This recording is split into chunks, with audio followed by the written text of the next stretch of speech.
हाँ जी।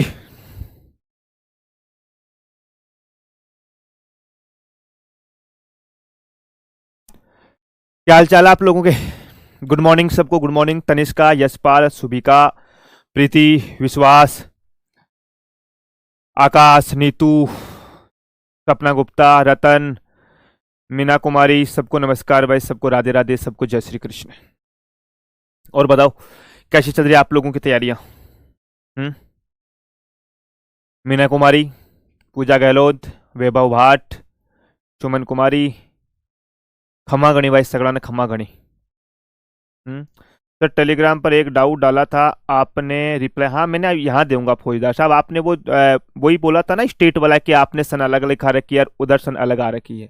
देखो मैंने आपको कल भी बोला था, जो मैंने लिखा है था वो एक्ट लिखाए थे, है ना, एक्ट लिखाए थे मेरे प्यारे बच्चे। कि भाई जैसे नागालैंड वाला है, अब नागालैंड पुनर्गठन अधिनियम 1962 के अंतर्गत आया था।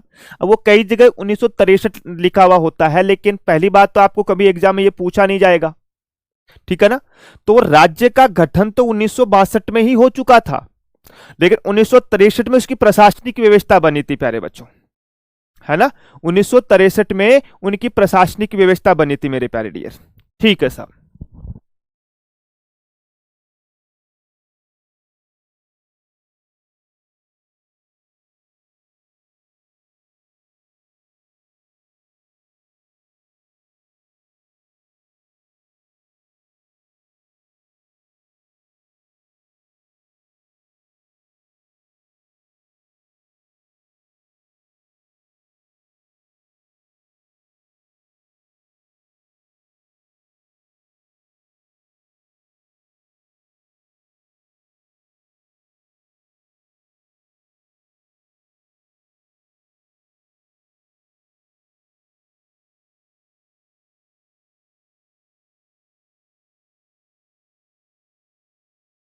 एक मिनट के लिए थोड़ा सा टेक्निकल चीजों में वो देख रहा हूँ, है ना, आपकी फिर आपकी कोई दिक्कत ना है बाद में।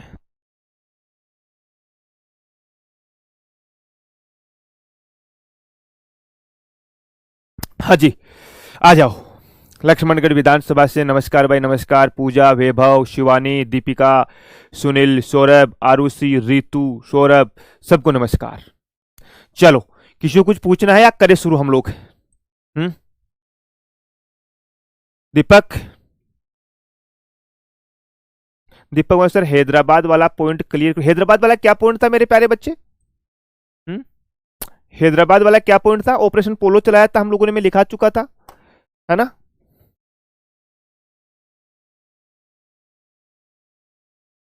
चलिएगा, अब करते हैं हम लोग शुरू, है ना।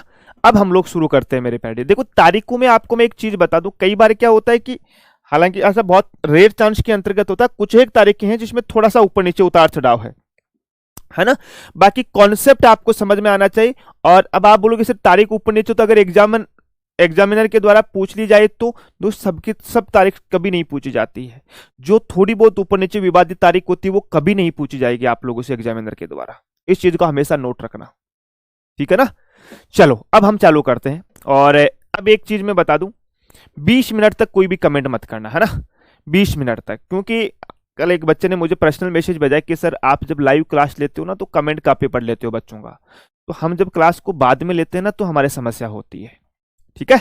चलिएगा साहब, अब देखो, हमने अपनी पिछली क्लास जो पढ़ी थी उसमें आर्टिकल 13 के अंतर्गत हम लोग विधि की परिभाषा के बारे में बातें कर रहे थे। और विधि की परिभाषा में मैंने आप लोगों को बताया था, विधि की परिभाषा जो थी मेरे प्यारे डियर, है ना, जो थी मेरे प्यारे डियर, उसके अंतर्गत मैंने आप लोगों को बताया था आर्टिकल 13A के बारे में बातें हो चुकी थी अपनी, और 13(2) के बारे में भी अपनी बातें हैं वो हो चुकी थी। मेरे हिसाब से यहां तक सबको क्लियर था। 13(1) और 13(2) तक किसी को कुछ पूछना हो तो बता सकता है वो, है ना। जहां मैंने आप लोगों को आच्छादन का सिद्धांत भी बता दिया था और पृथक्करणीयता का सिद्धांत था वो भी बता दिया था, ठीक है। फिर मैंने आपको इसमें लिखाया था आर्टिकल 13(3) कि हमने विधि के अंतर्गत शामिल किसको कर रखा है। अगर मैं आर्टिकल 13 सब क्लोज 3 के बारे में बात करूं कि सर विधि जो है वो है क्या, भाई विधि में किसको शामिल कर रखा है हम लोगों ने, तो भैया विधि में निम्नलिखित प्रावधानों को शामिल कर रखा है। निम्नलिखित प्रावधानों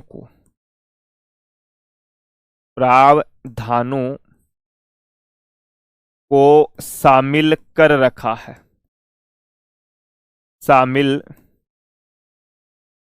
कर रखा है। लो जी साहब, निम्नलिखित प्रावधानों को शामिल कर रखा है। कौन कौन से प्रावधान है? कौन कौन से प्रावधान कि साहब, जैसे मैं आपको बताऊं कि विधि में कौन कौन शामिल है, तो आदेश, अध्यादेश और अधिसूचना, है ना। आदेश जो भी होगा, ऑर्डर, है ना, ये विधि में आता है। अध्यादेश कोई भी होगा, वो किस में आता है? विधि में आता है। अधिसूचना, जिसको हम लोग नोटिफिकेशन बोलते हैं, ऐसा कोई भी नोटिफिकेशन आएगा वो हम लोग अधिसूचना के अंतर्गत बोलते हैं प्यारे बच्चों। नियम, विनियम और उपविधि, नियम, उपनियम, उपनियम या उपविधि, ये सब किसके अंतर्गत आते हैं दोस्तों? विधि की परिभाषा के अंतर्गत आते हैं, है ना भाई। विधि की परिभाषा के अंतर्गत आते हैं मेरे प्यारे बच्चों। हाँ, आदेश, अध्यादेश, अधिसूचना, नियम, उपनियम ने विनियम, नियम ने उपनियम, विनियम, नियम, विनियम और मेरे प्यारे बच्चों उपनियम, ठीक है ना। ऐसे लिखना है इसमें ना, उपनियम, उपविधि नहीं आएगा, उपनियम आएगा, माफी चाहता हूं, उपनियम, ठीक है। और प्रथा और रूढ़ियां, जो हमारी रूढ़ियां प्रथा बनी हुई है, प्रथा एवं रूढ़ियां, लो जी साहब, अब मैं इनका एक एक का अर्थ बताता हूं आप लोगों को, है ना, कि भैया ये सब चीजें जो है ये हमारे लोक के अंतर्गत शामिल की गई है, हमारी विधि के अंतर्गत शामिल की गई है। देखो, हमने बोला 13(1) के अंतर्गत हमने बोला कि साहब ऐसी कोई विधि, सुनना एक बार, आर्टिकल 13(1) बोला कि ऐसी कोई विधि जो संविधान लागू होने से पहले की बनी हुई है और संविधान लागू होने के बाद में यदि वो मूल अधिकारों का हनन करती है या मूल अधिकारों से टकराव करती है तो उस विधि को ढक दिया जाएगा, आच्छादन कर दिया जाएगा। यह 13(1) बोलता है। और 13(2) बोलता है, कुछ बच्चे पूछ भी रहे हैं 13(2) क्या होता है, तो सुन लेना। 13(2) बोलता है कि राज्य ऐसी कोई विधि नहीं बनाएगा जिससे फंडामेंटल राइट्स है वो कम हो रहे हो। यानी कि हमारा राज्य, हमारी सरकार ऐसा कोई भी नियम और कानून नहीं बनाएगा जिससे हमारे फंडामेंटल राइट्स है वो न्यून हो रहे हो, वो कम हो रहे हो या उनका उल्लंघन हो रहा हो। और अगर कोई हमारी सरकार ने ऐसा कानून बना दिया जिसका कुछ भाग जो है वो मूल अधिकारों का हनन कर रहा है, तो हम जितना भाग मूल अधिकारों को हनन करा है, टकराव करा है, उस भाग को हम हटा देंगे। यदि वो उस भाग को हटाना संभव नहीं है तो हम उस पूरे कानून को ही रद्द कर देंगे। ये मैंने आपको पृथक्करणीयता का सिद्धांत बताया था, वो तरबूज वाला एग्जाम्पल देके भी बताया था, ठीक है। और 13(3) बोलता है कि साहब विधि में शामिल कौन कौन है। तो दोस्तों, कोई भी हम आदेश देते हैं, हमारी सरकार कोई भी आदेश देती है, हमारी सरकार कोई भी प्यारे बच्चों अध्यादेश जो राष्ट्रपति राज्यपाल जारी करते हैं, कोई भी मेरे प्यारे बच्चों अधिसूचना, कोई नोटिफिकेशन जारी होता है, कोई भी नियम बना दिया, कोई विनियम हो गया, कोई प्यारे बच्चों उपनियम हो गया, या कोई हमारी रूढ़ी चलती आ रही। रूढ़ियां, प्रथाएं क्या होती है? हमारी जो ट्रेडिशनल चीजें होती है जो पीछे से चलती हुई आ रही है। जैसे मान लो हमारी प्रथा क्या है, दीपावली आती है, दीपावली में हम लोग घर की सफाई करते हैं, नए कपड़े पहनते हैं, पूजा करते हैं, फटाके जलाते हैं, फुलझड़ियां जलाते हैं। अब क्या फटाके जलाना, फुलझड़ियां जलाना, नए कपड़े पहनना, सफाई करना, दिए जलाना हमारे संविधान के किसी भाग में लिखा है? नहीं। लेकिन हम लोग उन प्रथाओं का पालन कर रहे हैं।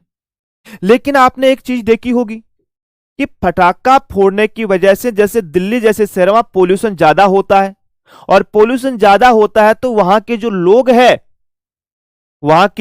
लोग हैं उनके स्वास्थ्य के ऊपर प्रभाव पड़ता है। और स्वास्थ्य का अधिकार हमारा मौलिक अधिकार है, आर्टिकल 21 में पढ़ाऊंगा मैं आप लोगों को। तो दोस्तों, सर्वोच्च न्यायालय ने बोला दिल्ली एनसीआर में फटाके बेचना और फटाके छोड़ना बैन है। ठीक है, तो वो हमारी प्रथा है। तो ऐसी कोई प्रथा या रूढ़ी भी नहीं होगी जिससे हमारे मूल अधिकारों का हनन हो साहब। ठीक है साहब, हाँ, मूल अधिकार मौलिक अधिकार एक ही है प्यारे डियर। अब एक चीज और आती है, अब एक जो आर्टिकल 13 के अंतर्गत सबसे बड़ा एक समस्या बनी, संविधान संशोधन। क्या? संविधान संशोधन मेरे प्यारे बच्चों की संविधान संशोधन जो होता है वो क्या विधि के अंतर्गत आता है कि नहीं आता है? तो 13(1), 13(2), 13(3) ये तो हमारे मूल संविधान में थे। हमने दोस्तों 24वां संविधान संशोधन, हमने एक संशोधन किया, 24वां संविधान संशोधन, संविधान संशोधन,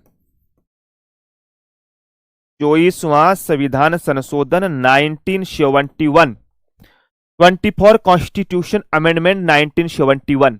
इसमें हमने बोला और एक नया भाग जोड़ा आर्टिकल 13 का सब क्लोज 4, ठीक है, सब क्लोज 4। इसके अंतर्गत हम लोगों ने बोला, इसके अंतर्गत हम लोगों ने बोला कि भैया संविधान संशोधन जो अनुच्छेद 368 में है, संविधान संशोधन अनुच्छेद 368 विधि की परिभाषा में शामिल नहीं है, विधि की परिभाषा में शामिल नहीं है, शामिल नहीं है। अतः मूल अधिकारों में, फंडामेंटल राइट में, मूल अधिकारों में संशोधन किया जा सकता है, संशोधन किया जा सकता है ना, मूल अधिकारों में संशोधन किया जा सकता है। अध्यादेश ऑर्डिनेंस होता है, राष्ट्रपति के द्वारा जारी किया जाता है। बेटा मैं आपको पढ़ाऊंगा, वहां बता दूंगा मेरे डियर। ठीक है साहब, ये तो हमने बातें की आर्टिकल 13(3) की, और 13(4) में हमने बोल दिया कि भाई जो संविधान संशोधन है वो विधि में शामिल नहीं है। देखो हुआ क्या था, ये बात हमें क्यों बोलनी पड़ी। एक केस आया था शंकरी प्रसाद बनाम भारत संघ 1950 के अंतर्गत। उस केस में बोला गया कि भाई विधि शब्द है वो संविधान संशोधन है वो विधि शब्द में नहीं है, इसलिए इसके अंतर्गत जो है संशोधन किया जा सकता है। बहुत बढ़िया सा। लेकिन एक केस आया गोलकनाथ 1967 के अंतर्गत, 11 जजों की बेंच थी उसमें। गोलकनाथ जी ने बोला कि भाई संविधान संशोधन विधि का ही भाग है, इसलिए मूल अधिकारों में संशोधन नहीं कर सकते। तो फिर उनको बोला कि साहब अब तक जो संशोधन हो गए उनका क्या होगा। तो उन्होंने एक भविष्य लक्ष्य सिद्धांत दिया और उस सिद्धांत में बोला कि साहब जो 1967 से पहले हमारे सभी मूल अधिकारों में संशोधन हुआ है उनको तो हम वैलिड मानेंगे, और 1967 के बाद में हमारे मूल अधिकारों में संशोधन नहीं कर सकते। यह गोलकनाथ केस के अंतर्गत बोला गया था। उसके बाद में हमने 24वां संविधान संशोधन 1971 में किया और यहां हमने बोल दिया कि भैया मूल अधिकारों में संशोधन कर सकते हैं हम लोग। गोलकनाथ की बात है उसको हमने नकार दिया और हमने 13(4) शामिल कर दिया। आगे चल के केशवानंद भारती का केस आया था जो भारत के इतिहास का अब तक का सबसे बड़ी बेंच का केस था, जिसमें 13 जजों की बेंच थी। उन्होंने बोला था कि भाई हमारी संसद जो है उनको मूल अधिकारों में संशोधन करने की असीमित शक्ति है, लेकिन वो हमारे कॉन्स्टिट्यूशन का जो मूलभूत ढांचा है ना उसमें संशोधन नहीं कर सकते। मूलभूत ढांचा क्या होता है?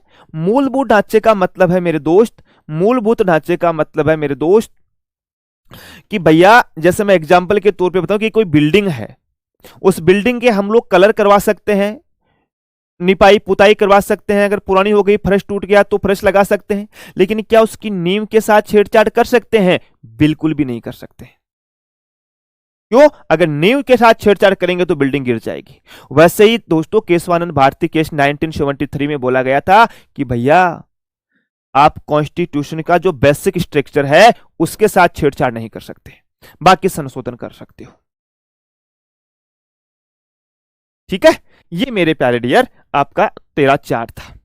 देवेंद्र सिंह जी मुझे पूछ रहे हैं कि सर नियम कानूनों का फंडामेंटल राइट पे क्या प्रभाव पड़ सकता है। बेटा एक बात बताओ, एक बात बताओ, मान के चलो कि मेरे देश के अंतर्गत कानून बनाया है कानून मतलब एक ऐसी प्रथा है कि भैया मैं फुल आवाज के अंतर्गत डीजे बजाऊंगा और मैं रोज देवेंद्र सिंह जी तुम्हारे घर के सामने डेली सुबह सुबह ला करके मैंने डीजे खड़ा कर दिया, उसकी फुल आवाज में बजा रहा हूं।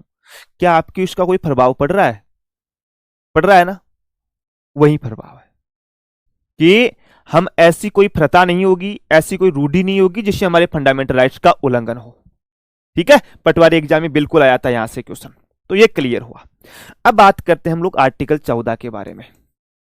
अब हम बात करते हैं आर्टिकल 14 में, या पहले लिखो आप, हेडिंग लिखो समानता का मूल अधिकार। समानता का मूल अधिकार।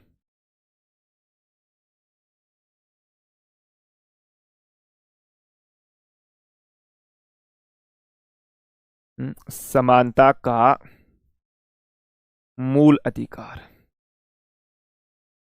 Right to equality.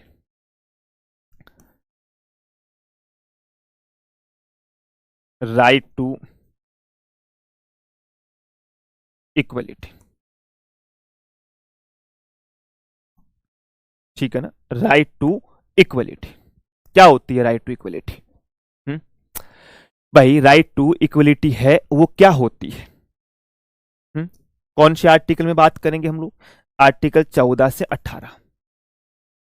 आर्टिकल 14 से 18, और सबसे पहले हम लोग लिखेंगे आर्टिकल 14।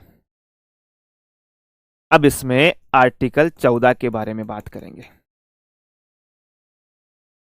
आर्टिकल 14 एक बहुत ही साफ सुथरी लाइनों के अंतर्गत एक बात बोलता है ना? आर्टिकल 14 है वो बहुत ही साफ सुथरी बातों के अंतर्गत एक बात बोलता है कि राज्य, भारत के राज्य क्षेत्र में किसी व्यक्ति के या किसी व्यक्ति को विधि के समक्ष समानता तथा विधि के समान संरक्षण से वंचित नहीं करेगा। ठीक है ना? लिखो लिखो भैया कि राज्य एक बार लिखो, फिर एक एक शब्द का अर्थ बताऊंगा मैं। राज्य भारत के राज्य क्षेत्र में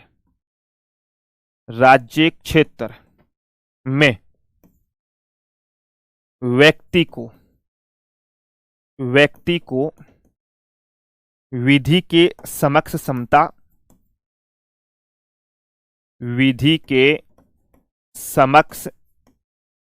समता, इक्वलिटी बिफोर लॉ, विधि के समक्ष समता तथा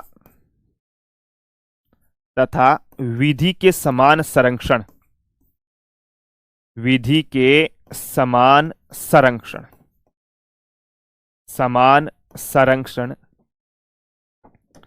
से वंचित नहीं करेगा। अब यहां पे है ना 4 वर्ड आए हैं ऐसे, समझना एक बार, बहुत ध्यान से समझना मेरे प्यारे बच्चों, है ना? अंग्रेजी में मैं लिखूंगा, दोनों वर्डों का अलग अलग मैं आपको टेबल बना करके अंतर बताऊंगा। यहां मैंने 2 वर्ड लिखे हैं, एक तो लिखा है राज्य और एक लिखा है राज्य क्षेत्र। पहले इनका अर्थ बताता हूं। एक लिखा है मैंने इसमें व्यक्ति। मैं अमूमन एक बात बोलता हूं कि मेरे दोस्त, मेरी पॉलिटी के अंतर्गत मैं आपको एक एक शब्दों का अर्थ बताऊंगा और शब्दों का अर्थ ही आप लोगों को समझना है। यदि तुम शब्दों का अर्थ नहीं समझोगे तो पॉलिटी नहीं समझ में आएगी, और शब्दों का अर्थ समझ गए तो फिर कॉन्सेप्ट समझ में आ जाएगा, और फिर आपको पॉलिटी में पूरे में से पूरे मार्क्स लाने से कोई नहीं रोकेगा, है ना? और जो मैंने आपसे वादा कर रखा है कि पॉलिटी के 15 क्वेश्चन आएंगे, 14 की सही करवाने की मेरी गारंटी है आप लोगों की। लेकिन पढ़ना पड़ेगा, ऐसी गारंटी नहीं है, मेहनत आपको भी करनी पड़ेगी। देखो, पहला हमने लिखा राज्य। क्या लिखा हमने? राज्य मेरे प्यारे बच्चों। तो आपको पता होगा हमने आर्टिकल 1 में लिखा था राज्यों का संघ, लिखा था। राज्यों का संघ मेरे प्यारे बच्चों।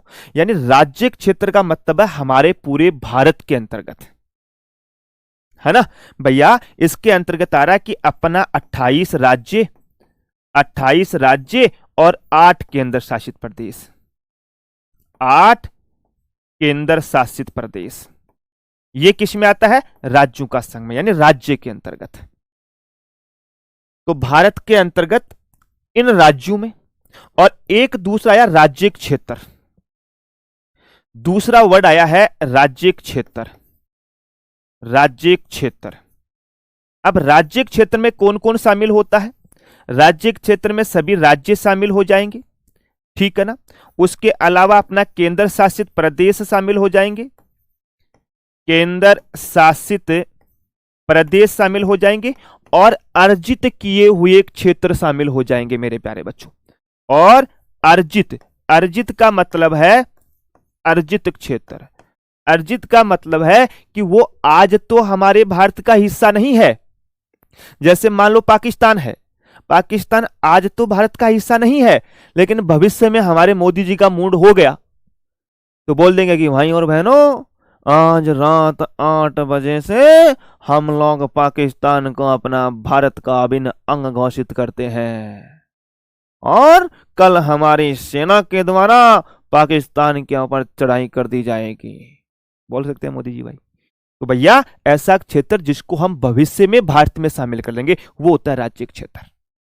तो भैया हमारे देश में और जो हमारा भविष्य में शामिल होगा उस क्षेत्र में व्यक्ति, अब जो व्यक्ति आता है ना उसमें केवल एक जीवित व्यक्ति शामिल नहीं है, व्यक्ति में कंपनियां भी शामिल है। यानी कि आर्टिकल 14 व्यक्तियों को तो है ही है, व्यक्ति के अलावा जो हमारी कंपनी है उन कंपनी के अंतर्गत भी आते हैं। हमारी कोई कंपनी है ना, उनको भी ये राइट दिया जाता है मेरे प्यारे बच्चों। विधि के समक्ष समता तथा विधि के समान संरक्षण से वंचित नहीं किया जाएगा। अब मैं आप लोगों को बताता हूं कि इन दोनों का अर्थ क्या होता है ना। अच्छा पहले व्यक्ति का अर्थ रह गया क्या? व्यक्ति का अर्थ लिख लो कि भैया व्यक्ति जो होगा, व्यक्ति में कौन कौन आएगा है? व्यक्ति में अगर कोई नागरिक, विदेशी नागरिक है वो भी शामिल होगा, अगर कोई विदेशी नागरिक है वो भी शामिल होगा, भारतीय नागरिक है वो भी शामिल होगा, भारतीय नागरिक है वो भी प्यारे बच्चों व्यक्ति के अंतर्गत शामिल होगा। अगर कोई व्यवसायिक संस्थान है, अगर कोई व्यवसायिक संस्थान है, कोई व्यवसायिक संस्थान है, कोई कंपनी है, वो भी इसी के अंतर्गत आ जाएगी। नदियां, पशु पक्षी, ये सब व्यक्ति के अंतर्गत आते हैं। नदियां भी इसमें शामिल की गई है, पशु पक्षी भी इसके अंतर्गत शामिल किए गए हैं। पशु पक्षी यानी कि हमारे देश के अंतर्गत आर्टिकल 14 जो है ना वो इन सबको मिलता है, आर्टिकल 15 इन सबको मिलता है मेरे दोस्त। अभी तक हमने 3 वर्ड का अंतर बताया है, चौथा वर्ड आता है। अब इसमें 2 हमने बातें की कि एक विधि के समक्ष समता और एक विधि के समान संरक्षण। तो पहले लिखो आप इसमें विधि के समक्ष समता, इधर लिखिएगा आप लोग, विधि के समक्ष समता। अंग्रेजी में हम बोलेंगे इसको equality before law, equality before law, ठीक है साहब। दूसरा आता है विधि के समान संरक्षण, दूसरा आता है विधि के समान संरक्षण, समान संरक्षण, ठीक है ना। इक्वलिटी प्रोटेक्शन लॉ या इक्वल प्रोटेक्शन लॉ,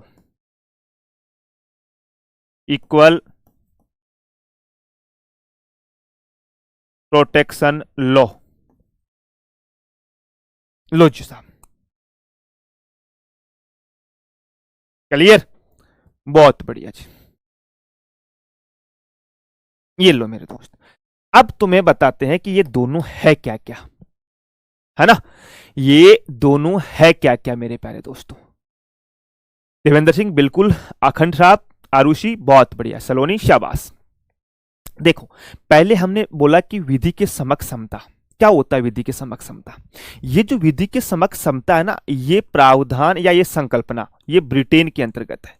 ये प्रावधान ब्रिटेन में है, ऐसे लिखो, ये प्रावधान ब्रिटेन में है या ब्रिटेन से लिया गया है, ब्रिटेन में है, ऐसे लिख लो, ब्रिटेन में है। ठीक है साहब।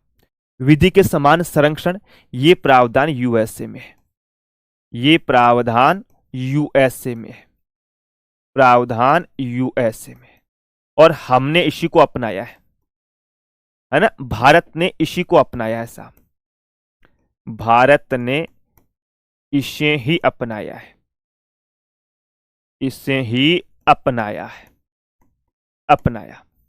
बहुत बढ़िया, अपना तो लिया सर, लेकिन जरा अंतर तो बताओ, है इन दोनों में अंतर तो बताओ।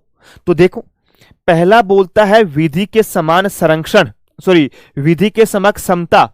ये बोलता है कि विधि सबके साथ समान व्यवहार करेगी, या विधि सभी व्यक्तियों के साथ समान व्यवहार करेगी, विधि सभी व्यक्तियों के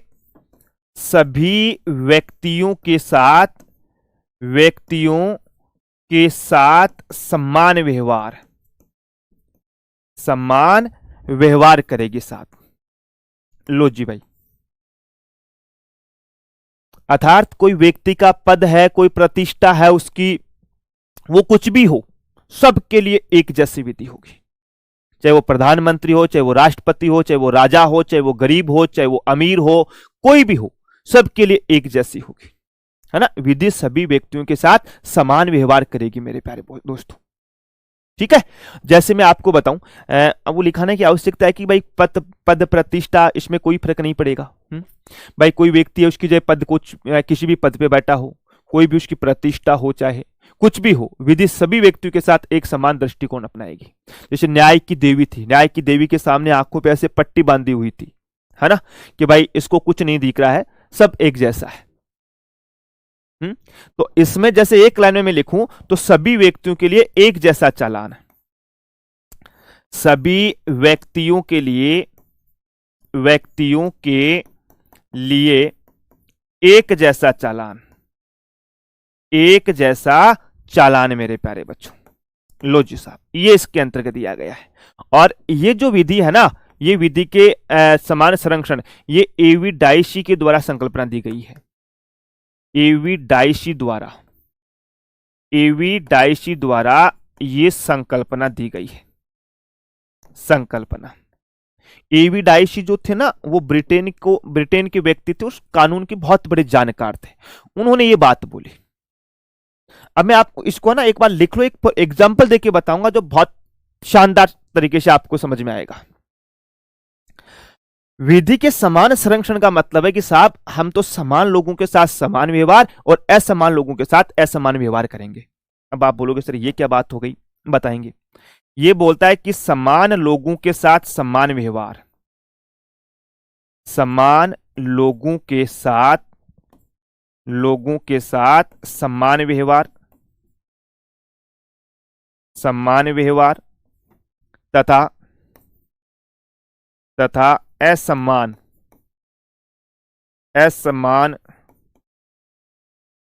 लोगों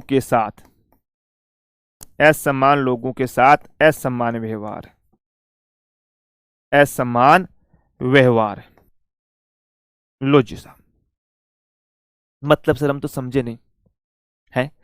अरे या ऐसे लिखो, समान परिस्थिति में समान व्यवहार और असमान परिस्थिति के अंतर्गत असमान व्यवहार। नहीं समझे? अब समझो, एक उदाहरण देख करके समझाऊं मैं, है ना, एक उदाहरण देख करके समझाऊं। जैसे अपने किसका एग्जाम्पल ले मैं अपनी क्लास में से, है अपने क्लास में से किसका एग्जाम्पल लेकर के बताऊं मैं, है जैसे मान के चलो अपना सचिन है, सचिन का एग्जाम्पल लेता हूं मैं। अपवाद दिखाएंगे सचिन, थोड़ा सा पेशेंस रखो यार, इतना जल्दबाजी मत करो। अपना सचिन है, सचिन नहीं, कोई बालिका का एग्जाम्पल लेते हैं, अपने सलोनी है ना, सलोनी शर्मा है, सलोनी है। अब सलोनी को क्या है, पापा ने, लिखना नहीं है एक बार, है ना, लिखना नहीं है, समझना है। पापा ने 5,000 रुपए दिए कि जाओ बेटा शॉपिंग कर लो। क्या? जाओ बेटा शॉपिंग कर लो। शॉपिंग शॉपिंग कर लो। अब भैया 5,000 रुपये मिल गए। सुबह सुबह सलोनी निकली। शाम का पापा ने कि जाओ बेटा कल 5,000 की शॉपिंग करना, कपड़े वगैरह सब लेना। अब शॉपिंग करने की आपको पता लड़कियों में ज्यादा एक्साइटमेंट होती है। लड़के तो फिर कहते चलो खरीद लेंगे यार, दोपहर में ले आएंगे, शाम को ले आएंगे। लेकिन लड़कियों में एक्साइटमेंट ज्यादा होती है कि मैं तो अभी जाऊंगी। सुबह सुबह निकली, घर से नाश्ता ही नहीं करके गई है भाई, घर से नाश्ता ही नहीं करके गई। और ये भाई साहब इस पूरे मार्केट के अंतर्गत घूम घूम करके 5,000 रुपए पूरे भी तो करने थे। पूरे भैया इसने 4,990 रुपए का जो है वो सामान खरीद लिया। और इसके पास मात्र 10 रुपए बचे। वो 10 रुपए वापस घर आने के किराए के लिए, वो 10 रुपए वापस में घर आने के किराए के लिए। ठीक है साहब। अब हुआ क्या, जब सलोनी मार्केट में पूरे में घूम ली, शॉपिंग पूरी कर ली कपड़े के लिए, तो अब थक चुकी थी ये, है ना। अब थक चुकी थी तो इसको भयंकर वाली भूख लग गई। अब आपको भी पता है भैया भूख लगती है तो फिर किसी के बस की बात नहीं होती है ना। और स्टैंड पे खड़ी थी, बस का इंतजार कर रही थी। और आपको पता है कि स्टैंड के ऊपर समोसे के ठेले होते हैं, है ना। बगल में भैया एक समोसे का ठेला था, बगल में ही एक समोसा या समोसे का ठेला था। और वो गर्मा गर्म समोसा निकाला था, क्या खुशबू आ रही थी। समोसे का नाम लेते मुंह में पानी आ गया भाई, समोसे का नाम लेते मुंह में पानी आ गया। सलोनी ने सोचा कि भाई मुझे तो समोसा खाना, लेकिन समस्या यह कि पैसे 10 ही। अब क्या करें भाई, पैसे तो 10 ही है, अब क्या करें। तो सलोनी ने चारों तरफ देखा कि मुझे कोई देख तो नहीं रहा है, और ठेले वाला है वो बिजी चल रहा है, पलटा मारा तेल के अंतर्गत। तो सलोनी ने चुपके से एक समोसा उठाया और चालू चारों बिना चटनी के ही। अब दुकान वाले ने देख लिया और दुकान वाले ने भाई साहब हंगामा कर दिया कि तुमने मेरा समोसा कैसे चुराया। सलोनी बोले कि भाई मुझे बहुत भयंकर भूख लग रही थी, मेरी गलती हो गई, पैसे थे नहीं मेरे पास। बोला नहीं, तुमने तो चोरी की है, तुमने तो चोरी की है। और भैया ठेले वाला है वो पुलिस को बुला लेता है। ठेले वाला क्या है, पुलिस को बुला लेता है। और पुलिस जो है वो सलोनी को अरेस्ट कर लेती है। अब इसको एक बार यहीं रुकना, इसको एक बार यहीं छोड़ना। एक व्यक्ति है दूसरा जिसका नाम है ए नाम का व्यक्ति है ना। एक है ए नाम का व्यक्ति है। अब ए व्यक्ति ने क्या किया, आरबीआई जो बैंक है इस बैंक में चोरी की और भैया 100 करोड़ रुपए की चोरी कर ली, है ना। 100 करोड़ की चोरी कर ली। ए को भी भैया पुलिस ने पकड़ लिया। ठीक है। अब जो ए व्यक्ति है इसने भी तो चोरी की है, ए व्यक्ति ने भी तो चोरी की है। कोई ना, शॉपिंग की मीनिंग गलत लिख लेंगे तो सही कर लेना तुम लोग। हाँ, आधार कार्ड में फादर, अच्छा ये बोलेंगे आधार कार्ड में स्पेलिंग गलत है तो अब वो हो जाएगा, ठीक करवा लेना आप लोग। समझना एक बार, थोड़ा सा इधर कॉन्सेप्ट पे फोकस करो आप लोग। अब ए व्यक्ति ने भी चोरी की है और सलोनी ने भी भाई साहब चोरी की है समोसे की। तो अब मुझे बताओ, क्या 100 करोड़ वाले चोर को और समोसा वाले को एक समान सजा होनी चाहिए क्या? है बताओ। देखिए, रतन, सैफ अली खान, प्रियंका, वकुल बोले गुरुजी एक व्यक्ति ने हाल ही में वो सुना 45 साल की सजा मिली है। भारत इसमें कोई हस्तक्षेप नहीं कर सकता, है ना, कोई हस्तक्षेप नहीं कर सकता भारत इसके अंतर्गत। बिना समोसा चटनी अच्छी नहीं लगती, आकाश बता रहा है। बिल्कुल है। अब तुम बताओ, दोनों को एक जैसी सजा मिलेगी तो अच्छा रहेगा क्या? नहीं सर। सलोनी के साथ क्या होगा भाई, सलोनी को ये बोल दे कि भाई तुमने 10 रुपए का समोसा चुराया, तुम्हारे 100 रुपए का जुर्माना लगेगा, इससे ज्यादा तो होगा नहीं। या सलोनी उनसे माफी मांग लेगी तो पुलिस वाले आपस में वही मामला निपटा देंगे। क्या इस मामले को वही निपटा दिया जाएगा? नहीं निपटाया जाएगा ना। तो आर्टिकल 14 यही बोलता है कि हम लोग असमान लोगों के साथ असमान व्यवहार, समान लोगों के साथ समान व्यवहार, या समान परिस्थिति में समान व्यवहार, असमान परिस्थिति में असमान व्यवहार करेंगे। हम लोगों की पद की, प्रतिष्ठा की, उनके अवसर की, उसका ख्याल रखेंगे। ठीक है ना। भाई हम उनका ख्याल रखेंगे। जैसे मान के चलो एक दूसरा एग्जाम्पल मैं और दूं आप लोगों को।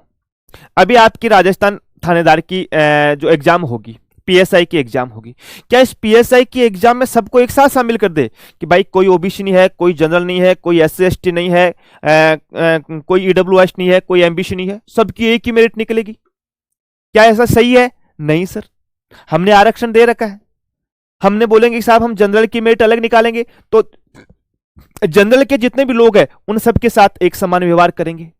ओबीसी के अलग मेरिट निकालेंगे तो ओबीसी के जितने भी लोग हैं सबके साथ एक समान व्यवहार करेंगे।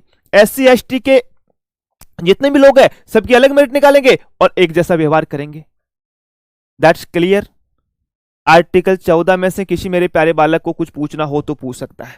अब इसमें एक लाइन और आती है कि भैया ये जो विधि के समक्ष समता है ना, ये नकारात्मक संकल्पना है। ये नकारात्मक संकल्पना है, संकल्पना। और ये भैया सकारात्मक है। हम लोग सकारात्मक भेदभाव करते हैं, हम लोग सकारात्मक संकल्पना है, यानी हम लोग सकारात्मक भेदभाव कर सकते हैं हम लोग। हाँ, समोसा मंगा लो फिर। वकुल समोसा मंगा रहा है। भारत ने किसको अपनाया? भारत ने इसको अपनाया। ठीक है, क्यों? क्योंकि हम लोगों ने मेरे प्यारे बच्चों कुछ लोगों को विशेषाधिकार दिया है। भैया अनुच्छेद 14 के तहत विशेषाधिकार लिख लो। 14 के तहत विशेषाधिकार। विशेषाधिकार का मतलब होता है प्रिविलेज। क्या? प्रिविलेज, कि कुछ लोगों को तो हम लोग एक्स्ट्रा राइट्स देंगे और मिलना भी चाहिए भैया। भाई मिलने भी चाहिए, विशेषाधिकार तो सबको मिलना चाहिए मेरे दोस्त। जैसे आर्टिकल 361, आर्टिकल 361 में हम लोगों ने राष्ट्रपति और राज्यपाल को दे रखा है। राष्ट्रपति व राज्यपाल को कि भैया आप जब तक ये अपने पद पर है तब तक इनको अरेस्ट नहीं कर सकते।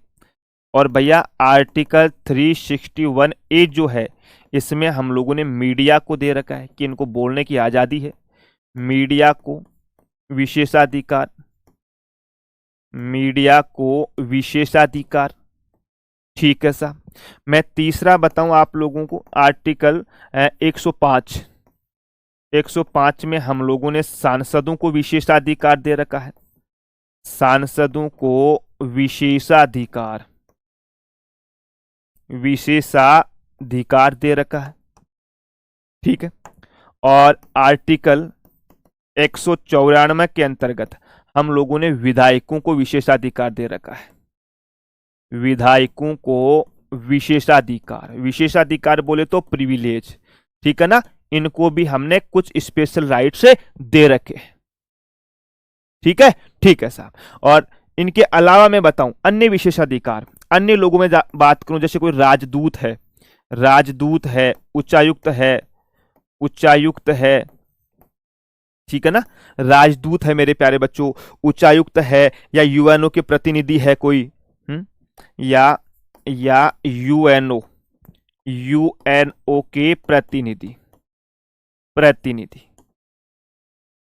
को विशेषाधिकार। इनका किसी अनुच्छेद में उल्लेख नहीं किया गया है, ऐसे ही किया गया है। लो जी साहब, ये आप लोगों को ध्यान रखना है। अब तुम्हारे दिमाग में आता है कि सर ये राजदूत उच्चायुक्त क्या होते हैं? देखो, भारत का हर एक व्यक्ति जो होता है ना, भारत का हर एक जो व्यक्ति होता है जो ब्रिटेन के अंतर्गत या अमेरिका के अंतर्गत, मतलब जितने भी देश है उन सब में एक व्यक्ति जो अपना रिप्रेजेंट होगा उसको हम लोग राजदूत कहते हैं। राजदूत और उच्चायुक्त एक ही होते हैं, अलग अलग देशों में अलग अलग नाम है। ठीक है ना, और दोनों एक ही होते हैं, अलग नहीं होते हैं। यूएनओ, यूनाइटेड नेशन ऑर्गेनाइजेशन, संयुक्त राष्ट्र संघ, इनके जो प्रतिनिधि होते हैं उनको भी कुछ विशेष प्रावधान होते हैं। जैसे एग्जाम्पल के तौर पे बताऊं, मान लो अमेरिका है, अमेरिका के जो राजदूत हमारे देश में रह रहे हैं, ध्यान लगा के सुना, अमेरिका के जो राजदूत है वो हमारे देश के अंतर्गत रह रहे हैं, और भारत में उन्होंने मान लो किसी भी प्रकार का कोई अपराध कर दिया, मान लो कोई अमेरिका का राजदूत है उसने भारत में कोई रेप भी कर दिया, तो उसको भारत में सजा नहीं मिलेगी। ध्यान से सुनो ना, अगर भारत में उसने किसी की हत्या भी कर दी, उसने कोई रेप भी कर दिया, या कोई ऐसा काम जो हमारे भारत के हित में नहीं हो, तो हम भारत में उसको सजा नहीं देंगे, हम उसको तुरंत अमेरिका रवाना कर देंगे। मैं एक ताजा एग्जाम्पल दूं, कुछ दिन पहले की बात है, भारत में 2-3 जासूसों को पकड़ा गया था। एक लड़की थी, हरियाणा की एक यूट्यूबर थी, उसका मैं नाम तो मिस कर रहा हूं यार, भूल रहा हूं। उस लड़की अमेरिका का ही पाकिस्तान का भारत में एक राजदूत था, शायद आदिल नाम था, ऐसा नाम था, उनके संपर्क में आई और उन्होंने भारत के में कई लोगों से जासूसी करवा ली। तो जैसे ही भारत को पता चला, भारत ने तुरंत उसको समन भेजा कि तू पाकिस्तान भाग जा, तुरंत ही। लेकिन हम उसको भारत में सजा नहीं दी हमने। क्यों? क्योंकि हम उसको प्रिविलेज दे रखे हैं। और हमारे व्यक्ति को भी है पाकिस्तान में, हमारे व्यक्ति को अमेरिका में भी, हर देश के अंतर्गत है मेरे दोस्त भाई, हर देश के अंतर्गत है। ठीक है। हाँ, ज्योति, उस लड़की का नाम ज्योति मल्होत्रा था, शायद अब याद आया, ज्योति मल्होत्रा था ना। ज्योति मल्होत्रा नाम था उसका। ठीक है, तो ये आर्टिकल 14 था। एक दोस्त बोल रहा है कि सर ब्रिटेन में विधि की समक्ष समता अपनाई, वो क्या है जो आपने लिखवाया था? बेटा, ब्रिटेन के अंतर्गत इस प्रकार की व्यवस्था है, हमारे देश में इस प्रकार की व्यवस्था है। हम सबके साथ समान व्यवहार करते हैं और समान लोगों के साथ समान, असमान लोगों के साथ असमान व्यवहार। जैसे हमने टैक्स लगा रखा है, तो हमने टैक्स लगा रखा है तो ऐसा थोड़ी है कि सबके ऊपर लगा रखा है। हमने क्राइटेरिया डिसाइड कर दिया कि भाई इस टैक्स से इतने पैसे से ऊपर कोई व्यक्ति ज्यादा पैसे कमा रहा है तो उसको टैक्स देना होगा। ऐसा नहीं है कि भाई गरीब आदमी है जो बेचारा दिन में 100 रुपए नहीं कमा पा रहा है, उसके ऊपर भी टैक्स लग जाएगा। नहीं, हम समान लोगों के साथ समान व्यवहार, असमान लोगों के साथ असमान व्यवहार करते हैं। क्लियर? अब बताओ किसी मेरे प्यारे दोस्त को इनमें से आर्टिकल 14 में से किसी को कुछ पूछना है तो वो पूछ सकता है। फिर मैं बात करता हूं आर्टिकल 15 की। आर्टिकल 14 में किसी भी व्यक्ति को कुछ पूछना है तो वो पूछ सकता है। आर्टिकल 13 और 14, 12, 13, 14। देखो एक चीज मैं बता दूं, थोड़ा फंडामेंटल राइट्स में टाइम लगेगा। आपके एग्जाम में यहां से क्वेश्चन भी पूछा जाएगा और क्वेश्चन ना, ऐसा चांस बहुत कम है कि क्वेश्चन ना पूछा जाए, लेकिन आप लोगों के इंटरव्यू में ये फंडामेंटल राइट बहुत बड़ी भूमिका निभाने वाले हैं, है ना भाई, बहुत बड़ी भूमिका निभाने वाले हैं। तो अब मैं 2 मिनट आप लोगों से एक बार बातें करता हूं। एक मेरा बालक है सागर के, सर अमेरिका एक्सीडेंट में 45 साल की सजा, फिर वह कैसे? वो अमेरिका में हुई ना बेटा, एक ट्रक ड्राइवर था, वो गलत तरीके से अमेरिका में गया हुआ था, वो यहां से वीजा लेकर के नहीं गया था अमेरिका या कनाडा में, जहां का भी वो मामला है, गलत तरीके से गया था। उसके एक्सीडेंट से 3 लोगों की या 4 लोगों की जान गई है। तो वहां का कानून ही ऐसा है भाई, वहां का कानून ही है। वो केवल इन लोगों को विशेषाधिकार मिलेगा, भारतीय आम नागरिक को नहीं मिलेगा। या कोई अमेरिका का आम आदमी आकर के भारत में गलत काम कर देता है तो उसको हम विशेषाधिकार नहीं देंगे, उसको हम सजा देंगे भाई, उसको हम सजा देंगे मेरे दोस्त। नहीं सर, आपने लिखवाया था ना कि हमने ब्रिटेन से विधि के समक्ष समता अपनाई है।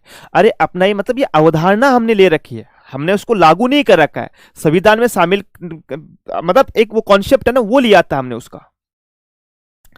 सर जर्मन के विमार कौन थे? जर्मन के विमर कौन है? पता नहीं भाई, जर्मन के विमर कौन है? आर्टिकल 14 में है क्या? आर्टिकल 361 अपवाद के रूप में हमने इसको शामिल कर रखा है ना, अपवाद के रूप में है मेरे प्यारे बच्चों।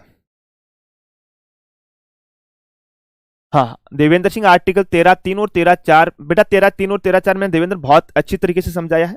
13(3) में विधि की परिभाषा बता रखी है, 13(4) में बोला है कि संविधान संशोधन विधि में शामिल नहीं होगा और संविधान मूल अधिकारों में संशोधन कर सकते हैं। अमेरिका में मिलेगी आकाश, अमेरिका के अंतर्गत ट्रक ड्राइवर जो था वो एक्सीडेंट हुआ तो उसको सजा अमेरिका में ही मिलेगी, भारत में नहीं मिलेगी। अमेरिका का कोई आम नागरिक भारत में आकर के अपराध करता है तो उसको भारत में सजा मिलेगी, लेकिन जो राजदूत होते हैं ना, जो रिप्रेजेंटेटिव होते हैं, उनको भारत में नहीं मिलेगी। इस चीज को मैं बोल रहा हूं दोस्तों। हाँ सचिन बोला कि सर कोई भी सामान, बेटा वो जो होता है वो सर्विस टैक्स होता है, वो होता है ना, इनकम टैक्स की बात कर रहा हूं मैं। वैसे तो सामान बनाते हैं तो सरकार के पास पैसे जाते हैं, तो छोटी मोटी चीज में तो लगेगा ही। हाँ सर, इलेक्शन कमिश्नर को भी मिल गया अब। नरेंद्र प्रजापति जी क्या कहते हैं? पॉलिटी के लिए आपके नोट्स, बेटा हो जाएगा निकिता कंवर, मैं कितनी बार ये बात बोलनी पड़ेगी, पॉलिटी में आपको मेरे नोट्स के अलावा और कुछ भी नहीं पढ़ना है ना। मनीषा, सर 14 में समानता और संरक्षण दोनों लिख रखा है, दोनों है क्या? बेटा उल्लेख दोनों का कर रखा है कि हम लोग, देखो आप थोड़ा सा समझ नहीं पा रहे हो। हमने यहाँ पे लिखाया है मैंने कि भारत के राज्य क्षेत्र में व्यक्ति को विधि के समक्ष समता तथा विधि के समान संरक्षण से वंचित नहीं करेगा।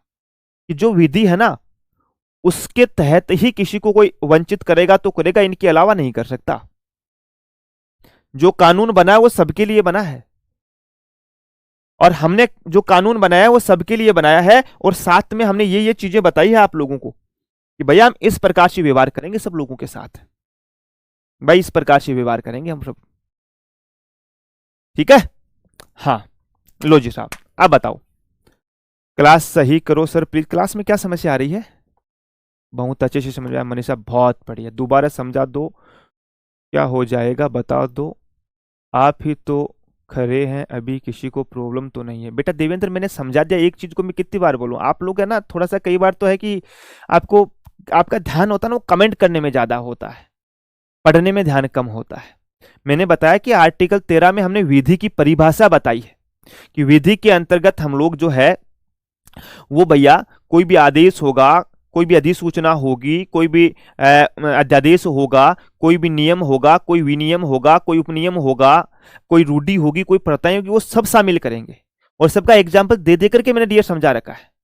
और आर्टिकल 13 सब क्लोज 4 को मैंने बोला कि 24वां संविधान संशोधन 1971 के तहत हमने शामिल किया कि भाई संविधान संशोधन जो है आर्टिकल 368 उनको हम विधि में शामिल नहीं कर रहे हैं, मूल अधिकारों में संशोधन किया जा सकता है। बेटा और कैसे समझाऊं मैं आपको?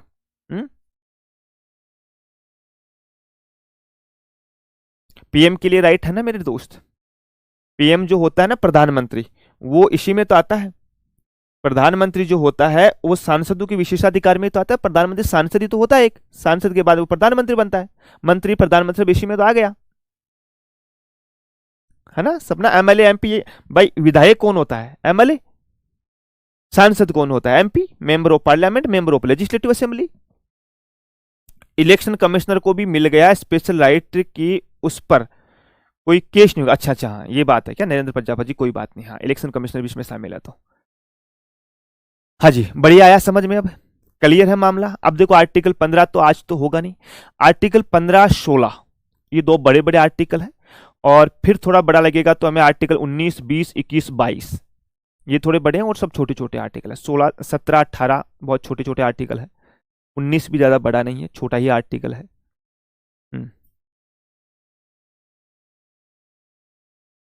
हाँ दीपक मैं ना आपकी तरह बेटा कल्चर वाले दो क्यों ले लेंगे, एक ही क्लास चल रही है आपकी, आराम से चलने दो, है ना। अब लिखो आप आर्टिकल 15, अब लिखो आप आर्टिकल 15, आर्टिकल 15। ठीक है साहब, आर्टिकल 15 क्या बोलता है मेरे प्यारे बच्चों? अरे आर्टिकल जो 15 है वो क्या बोलता है? 15 के अंतर्गत हम 15(1), 15(2), 15(3), 15(4), 15(5) और 15(6) ये पढ़ेंगे, ये कल पढ़ेंगे फिर आप लोगों से। ठीक है, हाँ राहुल सर की क्लास 9 PM पे आएगी क्या? मुझे इसके बारे में जानकारी नहीं है मेरे दोस्त, है ना भाई, मुझे इसके बारे में कोई जानकारी नहीं है। ठीक है, हाँ जी शिवानी जी। उपेंद्र बहुत बढ़िया। सलोनी आर्टिकल 13 में इक्वलिटी बिफोर लॉ क्यों है? इक्वलिटी प्रोटेक्शन लॉ होना चाहिए ना। उल्लेख दोनों का किया है, दोनों में तुलना की गई है कि दोनों में क्या क्या अंतर है ना। हाँ जैसे आपसे कई बार पूछा जाता है किसी कि आप बहुत सुंदर हो, तो आप किससे सुंदर हो? तुलना होती है ना भाई, किसी तुलना होती है कि आप बहुत बुरे हो, आप किससे बुरे, आप इस आदमी से बुरे हो। बहुत बढ़िया देवेंद्र, शाबाश। ऑनलाइन कोर्स किया लेते हैं हम सब जब सके, पर सर हमारे कमेंट का कोई जवाब नहीं है। सलीम बताओ भाई तुम्हारा क्या कमेंट है? तुम्हारे क्लास में एक तो कमेंट करते हो तुम लोग, फिर बोल दो कि हमारा कोई जवाब नहीं है। है सपना गुप्ता, प्रिविलेज जो होता है वो विशेषाधिकार होता है, विशेषाधिकार जो होता है ना उसके अंतर्गत अलग से अधिकार मिलते हैं, है ना। अलग से अधिकार का मतलब है कि अगर वो कोई गलती भी कर देते हैं, कोई छोटा मोटा अपराध भी कर देते हैं, तो हम उनको माफ कर देते हैं। ठीक है ना, ये बोला जाता है। चलो अब कल मिलेंगे, कल आर्टिकल 15 के बारे में डिटेल से पढ़ेंगे हम लोग। ठीक है, अच्छा 9:14 का टाइम लगा रखा है क्या? तो मुझे इसके बारे में थोड़ी जानकारी नहीं है, मैं बात कर लूंगा दोस्तों। 1 बजे ही आएगी, टेक्निकल इशू है इसलिए 9:14 शो हो रही है, कोई नहीं वो हो जाता है मेरे दोस्त। ठीक है, तो चलते हैं, कल मिलेंगे आप लोगों से। तब तक के लिए स्वास्थ्य का ध्यान रखना, बड़ों का सम्मान करना, छोटों से प्रेम करना। जय हिंद, जय भारत।